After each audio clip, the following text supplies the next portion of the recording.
बहुत बार ऐसा देखने को मिलता है, जो ज्यादा भगवान का पूजा पाठ करता है वही सबसे ज्यादा दुखी होता है, जबकि कोई नास्तिक आदमी जो भगवान को नहीं मानता, कभी पूजा पाठ नहीं करता, कभी संतों का संग नहीं करता, वह सबसे ज्यादा सुखी जीवन जीता है। ये सब चीजें देखकर कभी कभी तो ऐसा लगता है कि भगवान ही गलत है, भगवान का न्याय ही गलत है। ये कोई कहानी नहीं है, ऐसा हर किसी के साथ होता है। दोस्तों, आज के इस वीडियो में हम आप लोगों को इसके पीछे के कारण के बारे में बताने वाले नहीं, भगवान श्री कृष्ण ने स्वयं इसका उत्तर दिया है। आखिर ज्यादा पूजा पाठ करने वाले लोग दुखी और परेशान क्यों रहते हैं? इसका उत्तर भगवान श्री कृष्ण ने श्रीमद् भागवत गीता के माध्यम से बड़ी स्पष्टता के साथ बताया है। तो चलिए दोस्तों, बात द्वापर युग की है, जब भगवान श्री कृष्ण और अर्जुन के बीच संवाद हो रहा था। तब अर्जुन ने भगवान श्री कृष्ण से पूछा कि माधव, जो लोग ज्यादा पूजा पाठ करते हैं वह ज्यादातर दुख और परेशान रहते हैं, इसके पीछे क्या कारण है? जबकि जो लोग भगवान का नाम भी नहीं लेते, भगवान का स्मरण बिल्कुल भी नहीं करते और हमेशा गलत कार्य में लिप्त रहते हैं, उन लोगों को मैं सुखी देखता हूं। इसके पीछे का रहस्य मुझे समझाने का प्रयास करें। तब भगवान श्री कृष्ण ने एक छोटी सी कहानी के माध्यम से अर्जुन को इसका उत्तर दिया। आइए जानते हैं। उस छोटी सी कहानी के बारे में एक गुरु के दो शिष्य थे। दोनों ही पढ़े लिखे विद्वान थे। दोनों में फर्क सिर्फ इतना था कि एक भगवान को मानने वाला था और दूसरा भगवान को ना मानने वाला नास्तिक था। एक ऐसा था जहां पर भगवान की कथा होती थी, जहां सत्संग होता था, जहां भजन होता, वहां दौड़ के चला जाता और भगवान की पूजा पाठ करने लगता। दूसरा शिष्य इन सब चीजों से दूर था। वह शराब पान भी करता था, वेश्याओं के साथ नमन करता था। सारी बुरी आदतें दूसरे शिष्य में थी। एक दिन क्या हुआ, एक शिष्य शराब पीकर बोलते हुए रास्ते में पैदल चलते हुए अपने घर को जा रहा था। अचानक उसको रास्ते में पैसों से भरा एक बैग मिल जाता है। उसकी खुशी का ठिकाना नहीं रहता। वह जोर जोर से चिल्लाते हुए सबको बताता है, मुझे आज पैसों से भरी बैग की थैली मिल गई, मेरा जीवन सफल हो गया। इन पैसों से अपने जीवन की आवश्यकताओं की पूर्ति करूंगा। वही दूसरा मित्र मंदिर से भजन करते हुए अपने घर को जा रहा था। अचानक उसकी पैर में एक बड़ी कांटे छूट जाती है, रक्त निकलने लगता है। ठीक उसी समय दूसरा शिष्य भी वहीं पहुंचता है और हंसते हुए उसको बोलने लगता है, क्यों, तुम ही हो ना जो सबसे ज्यादा पूजा पाठ करते हो, भगवान का भी भजन करते हो। क्या दिया तुम्हारे भगवान ने तुम्हें? मुझे देखो, मैं कभी मंदिर नहीं गया और ना ही मैंने कोई भी काम अच्छा किया। मेरे घर में भगवान का मंदिर भी नहीं है। मैंने कभी अपने घर में सत्यनारायण का कथा नहीं कराया, भगवान के सामने कभी माथा नहीं टेका। फिर भी मैं कितना संपन्न हूं, अमीर हूं, मेरे पास पैसों की कोई कमी नहीं है।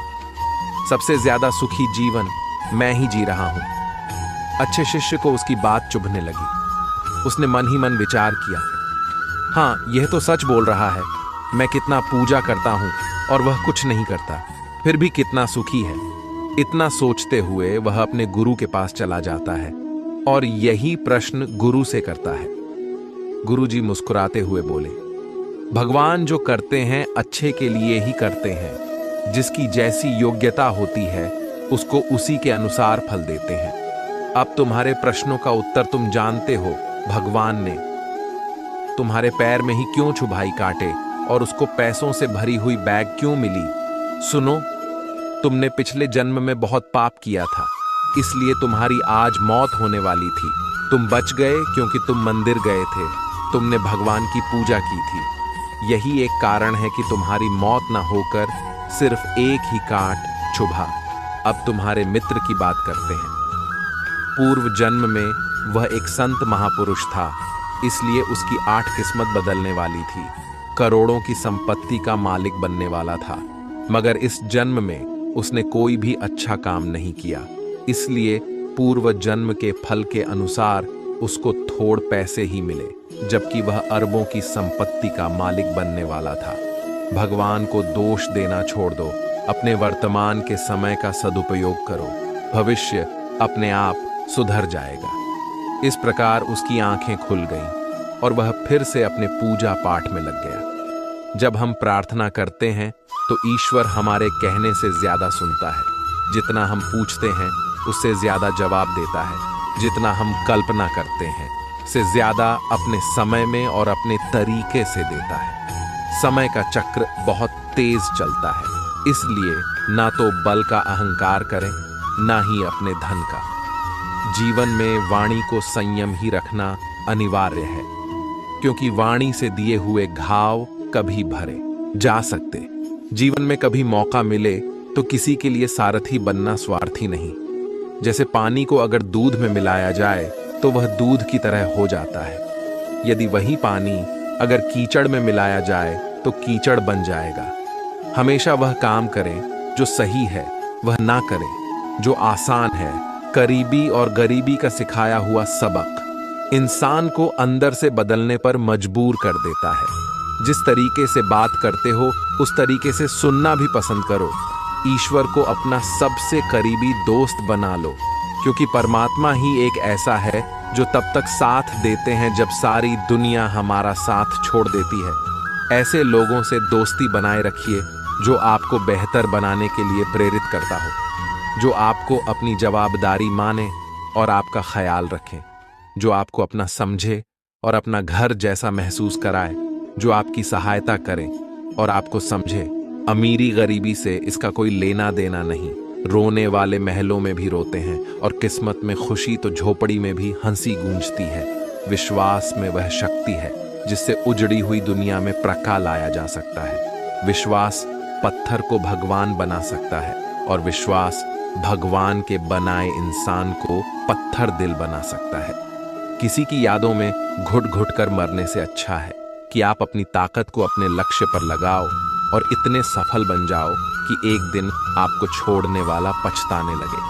कामयाब व्यक्ति की चमक लोगों को दिखाई देती है, उसने कितने अंधेरे देखे हैं ये कोई नहीं जानता। यदि सपने सच नहीं हो रहे तो रास्ते बदल लो। सिद्धांत नहीं तो दोस्तों, आज के लिए बस इतना ही। उम्मीद करते हैं हमारे द्वारा दी गई जानकारी आपको पसंद आई होगी। तो मित्रों, अगर यह वीडियो आपको पसंद आई हो तो लाइक और शेयर जरूर कीजिएगा। अगर आपने हमारे चैनल को सब्सक्राइब नहीं किया है तो जरूर करिए। और हाँ, वीडियो को अंत तक देखने के लिए